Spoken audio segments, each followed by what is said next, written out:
So this, I guess, this could be seen as just another example of Trump discovering, adopting, inhabiting, learning about and embracing a properly conservative Republican agenda and delivering on it like nobody. I mean, the others literally phoned it in. I mean, W called that march, right? He Yes. addressed them from and he was no doubt reading from a sheet written by Karl Rove. Look, right. I mean, he literally addressed the march by telephone. Like some of the thing about Donald Trump is it's not more complicated than it seems. It's actually more simple than it seems. It's gut instinct. It's all instinct. He's not reading polls or studying focus groups or sticking a wet finger in the wind to find out what to say to be popular. Mm-hmm. He just speaks from the heart. Mm-hmm. Sometimes it angers people. Sometimes it doesn't come out right. But all that proves is that he's authentic, that he's genuine. He's not some blow-dry, cookie-cutter, fabricated candidate. George W. Bush never had an original thought in his entire life. It was all written for him by someone else. And Washington Post has a story about this. Even Reagan addressed the march by telephone, just like George W. Bush did throughout their time in office. But Trump shows up. It's him. It's the vice president. It's the leader of the House. They're all there. And he says, under my administration, we will always defend the very first right in the Declaration of Independence, and that is the right to life, he says from the Rose Garden. Incredible. Now, even more interesting for me, because I'm a science junkie, I love reading about stuff like this.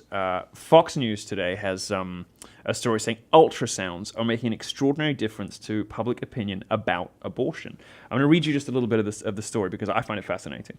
Indulge my nerdery for a second. There have been enormous advances in science and technology in the last 45 years since the Supreme Court ruling, they mean Roe v. Wade. Speaking at last year's March for Life, Vice President Mike Pence said, life is winning through the steady advance of science that illuminates when life begins more and more every day. That's good news for everybody who is pro-life. And one of the things he's talking about is ultrasound. Stephen Smith is a professor of biomedical engineering at Duke, who helped design and develop 3D ultrasound scanners. Was asked 10 years ago how he thought the 3D ultrasound would be used in 20 or 50 years. And he said, everywhere 2D is being used, there will be 3D. It will be in portable devices, it will be in laptops, it'll be in PDAs.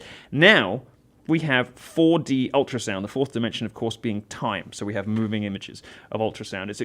And computer technology has advanced to where images of the baby's movements can be streamed as opposed to a series of 3D still pictures. There's high-definition ultrasound now. Going a step beyond that is HD Live 4D ultrasound, which generates realistic images of the baby. Gone are those bronze tints and the weird blue and black grainy images, and instead they create flesh tones so you can almost see what the baby looks like. And this allows the nurse or technician to actually move light sources within the womb.